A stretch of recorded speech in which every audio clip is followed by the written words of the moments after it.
Hello everyone, welcome back to my channel. आज मैं apart from you Wangshan fan fiction का part 12 share करने वाली हूँ। इस फैन फिक्शन का ऑथर का नाम है जीवा फैंटेसी गर्ल। गाइस, आज का पार्ट इस फैन फिक्शन का अभी के लिए लास्ट पार्ट होगा, क्योंकि लास्ट पार्ट का अपडेट ऑथर ने अभी तक नहीं दी है। तो आज का पार्ट अभी के लिए लास्ट पार्ट है, बट ऑथर जब भी अपडेट देंगी मैं उसको शेयर कर दूंगी। तो चलिए शुरू करते हैं आज का पार्ट। लांगवांगजी एंड वेइंग जल्दी में क्लाउड रिसेस पहुंचे।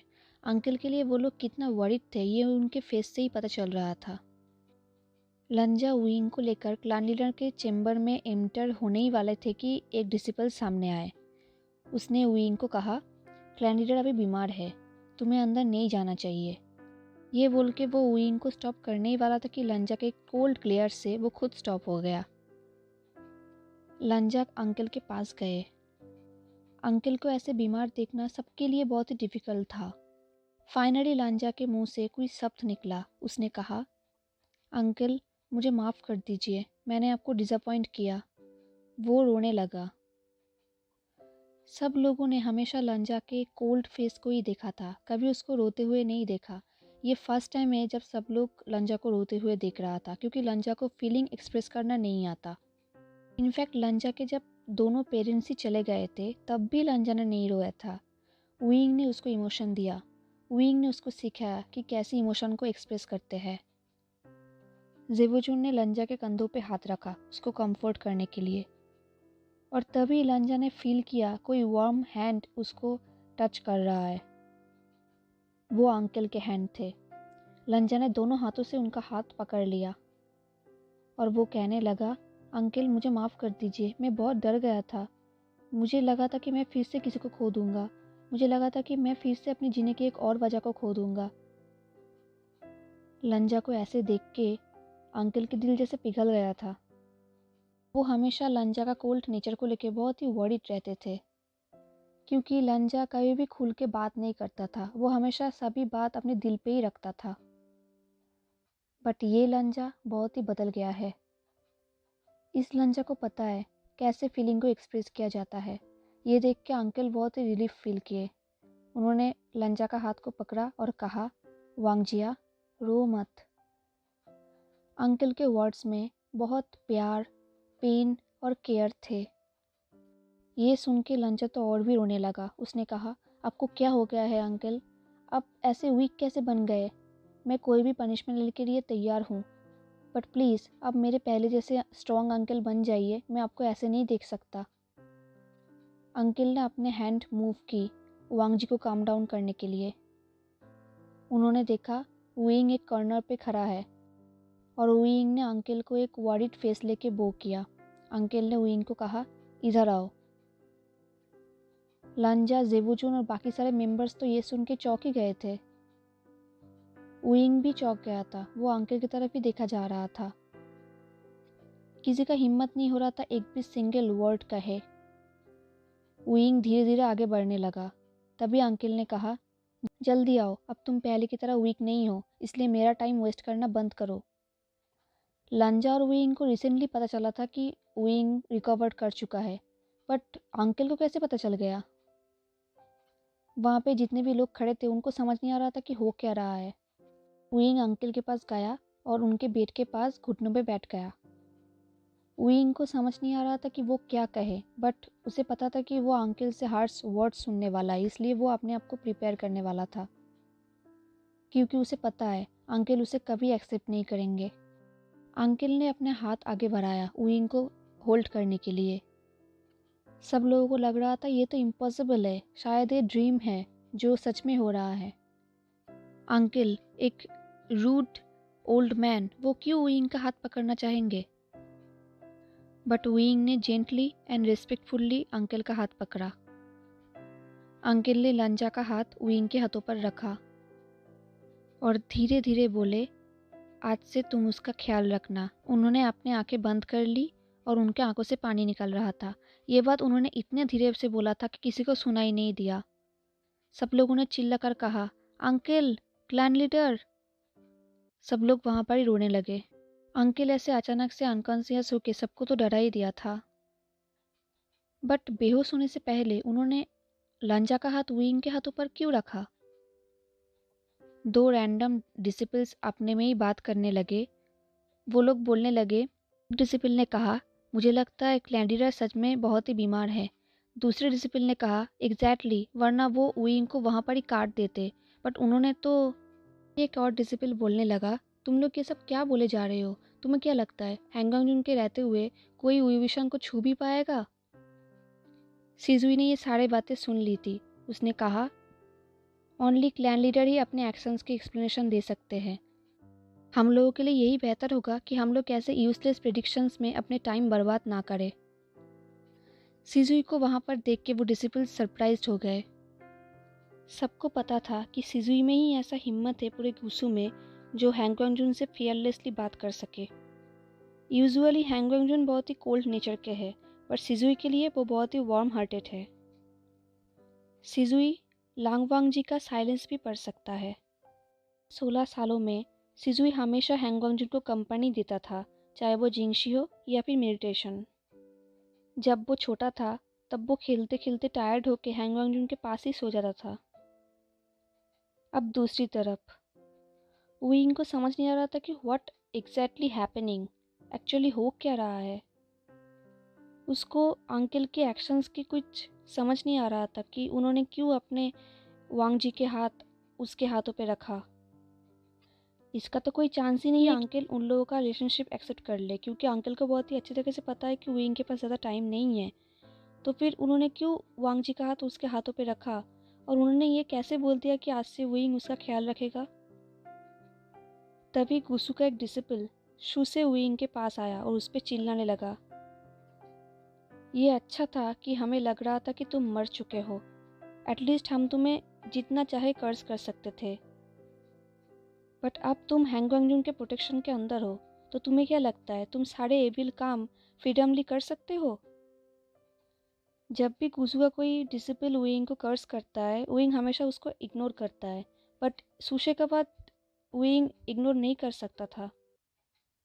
वो सच में चाहता था कि वो वेनिंग को कहे इसको सबक सिखाने के लिए, बट उसने अपने एंगर को कंट्रोल किया।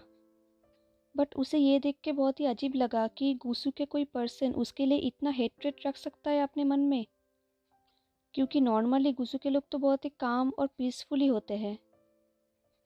शायद विंग ने इसको कुछ ज़्यादा ही डिस्टर्ब कर दिया था। विंग ने कहा, मुझे नहीं पता कि तुम कौन सी एविल डिड की बात कर रहे हो, बट पहले तुम शांत हो जाओ। शुशे ने फिर से चिल्लाकर कहा, कौन से एविल डिड? 1000 लोगों की जाने लेने के बाद अब तुम हमारे कैलेंडर को भी हमसे छीनना चाहते हो? क्या हैंगवांगजुन भी तुम्हारे लिस्ट में है, ये लिंग पैट्रियार्क? तुम हमारी लाइफ से डिसअपियर क्यों नहीं हो जाते? जाओ और मर जाओ और कभी वापस मत आना, वापस आने की कोशिश भी मत करना। ये बोल के वो अपने घुटनों पे बैठ गया और रोने लगा। ये देख के विंग को बहुत ही बुरा लगा, उसके हार्ट में पेन हो रहा था। उसको तभी याद आ गई कि उसके सीजीए के साथ क्या हुआ था। कुछ भी ना सोचकर विंग ने तभी सुशे से माफ़ी मांगी। उसने कहा, मुझे माफ़ कर दो, I am really really sorry. क्लैंडिरा जल्दी ठीक हो जाएंगे, तुम चिंता मत करो। सुशे ने चिल्ला कर बोला, चले जाओ यहाँ से। विंग ने कहा, हाँ मैं जा रहा हूँ। विंग कुसू से निकलने के समय अपने मन ही मन में बोल रहा था, मुझे लगता है यही हमारा स्टोरी का एंड है लांजा। इससे पहले कि मैं तुम्हें भी हर्ट कर दूँ, मुझे यहाँ से जाना चाहिए। ये बोल के वो वहाँ से जाने लगा। वेनिंग भी उसे फॉलो करने लगा। वेइंग रुका और वेनिंग को एक लेटर दी। उसने वेनिंग को कहा, वेनिंग, ईस्ट में वुहान नाम का एक स्मॉल विलेज है। प्रॉपर एड्रेस इस लेटर पे लिखा हुआ है। मैंने ऑलरेडी सब कुछ अरेंज कर दिया है, वहाँ पर जाओ और सेटल हो जाओ। हाँ, वहाँ पे लग्जरीज मैंशन तो नहीं है, बट तुम्हारे लिए वहाँ पे तुम्हारा खुद का लैंड है और इनफ अमाउंट भी है तुम्हारे लिए। एक अच्छी लड़की देख के शादी भी कर लो। वेनिंग शॉक हो गया। उसने कहा, ये सब आप क्या बोल रहे हैं चिल्ले हुई, मैं आपको छोड़कर कहीं भी नहीं जा रहा। विंग ने कहा, बी गुड वेनिंग, मेरे पास ज़्यादा टाइम नहीं है। मैं नहीं चाहता कि तुम मुझे फॉलो करके अपना टाइम वेस्ट करो। वेनिंग तो ये सब सुनने के लिए रेडी ही नहीं था। वुइंग के पास और कोई रास्ता नहीं था। उसने अपना मैजिक ट्रिक यूज़ की और वेननिंग को सुला दिया एक डीप स्लीप पे। और उसने कहा, मुझे माफ़ कर दो वेननिंग, मैं नहीं चाहता कि तुम अपने समय मेरे जैसे यूजलेस पर्सन के पीछे वेस्ट कर दो। Goodbye. कुछ घंटे बाद अंकल को होश आया और वो वांगजी और जेबोजुन से कुछ कह रहे थे। उन्होंने कहा, वांगजिया, मुझे माफ़ कर दो कि मैं बहुत ही स्टबर्न था। मैं ये एक्सेप्ट करने के लिए रेडी नहीं था कि वो नॉटी स्टबर्न किड मुझे हरा देगा। मुझे ये समझने में बहुत ही समय लग गया कि नेवर नाइट में जो कुछ भी हुआ था उसमें विभूषण का कोई फॉल्ट नहीं था। हमने उसका साइड का डिक्लेरेशन सुना ही नहीं था और हमने उसका कल्टीवेशन को टेरिबल घोषित कर दिया था, क्योंकि उसका कल्टीवेशन हमारे वे से ऑपोजिट वे में काम करता है। बट हम लोग ये नोटिस करना भूल ही गए थे कि ऑपोजिट वे में काम करते हुए भी रिजल्ट हमारी तरह ही सेम ही आता है। इसलिए मैंने तुम्हें तुम्हारा हैप्पीनेस लौटा दिया। लंजा को तो अपने कानों में विश्वास ही नहीं हो रहा था। उसको लग रहा था कि ये ड्रीम है या रियलिटी। उसने पूछा, अंकल आप कहना क्या चाहते हैं? अंकल ने कहा, क्या तुमने विभूषण पे कुछ चेंजेस नोटिस नहीं किए? मुझे डिसअपॉइंट मत करो। वांगजी को कुछ समझ नहीं आ रहा था। तभी जेबोजुन ने उसको सब कुछ समझा दिया कि अंकल कैसे अपने सारे कल्टीवेशन पावर और अपने कोर को यूज़ किया है विभूषण के गोल्डन कोर को रिस्टोर करने के लिए। अब वो पहले की तरह घोस्ट नहीं रहा, अब वो नॉर्मल ह्यूमन बन चुका है हम सब की तरह, और उसका पावर भी उसके पहले पावर की जैसा वाइट कल्टीवेशन पावर बन चुका है। वहाँ पे जो भी लोग खड़े थे उनको तो विश्वास ही नहीं हो रहा था। वांगजी मिक्स फीलिंग कर रहा था क्योंकि वो वुइंग के लिए बहुत ही हैप्पी है कि वुइंग अब रिकवर कर चुका है, but at the same time उसको अपने अंकल के लिए बहुत ही बुरा लग रहा था कि अंकल अपने सारे पावर खो चुके हैं। तभी जिनलिंग दौड़ के आया और उसने चिल्ला कर कहा, हैंग वांगजुन। वहाँ पे जितने भी लोग खड़े थे सब लोग उसको बहुत ही एंग्री और रूडली आंखों से देख रहे थे, बट उसे कुछ फ़र्क नहीं पड़ता। उसने चिल्ला कर कहा, विभूषण वो चला गया है, वो नेवरनाइट के क्लिफ पे चला गया है जहाँ पे वो उसने लास्ट बार अपनी जान दी थी। ये सुन के लांजा का आत्मा तो उसके शरीर से निकल ही गया था। जेबोचुन ने पूछा, वो अचानक वहाँ पर क्यों गया? जिनलिंग ने कहा, सुशे। सुशे ने उसके साथ आर्गुमेंट की और उसको सब कुछ के लिए ब्लेम किया, इसलिए वो वहाँ से चला गया। अंकल ने कहा, जल्दी उसको फॉलो करो। उस लड़के को पता तक नहीं है कि उसका गोल्डन कोर रिस्टोर हो चुका है। वैसे भी चिंता मत करो, जब तक घोष जनरल उसके साथ है वो उसको कुछ भी स्टूपिड करने नहीं देगा। तभी जिनलिंग ने कहा, घोष जनरल तो। वांगजी ने कहा, क्या हुआ है वेननिंग को? कहाँ है वेननिंग? तभी जिनलिंग ने कहा, वो डीप स्लीप में है, लाइक अ डेड पर्सन।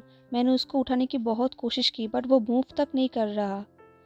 वांगजी को समझ आ रहा था कि वुइंग अब क्या करना चाहता है।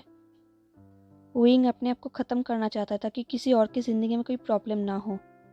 और इधर वुइंग कह रहा था, मुझे माफ़ कर दो लंजा।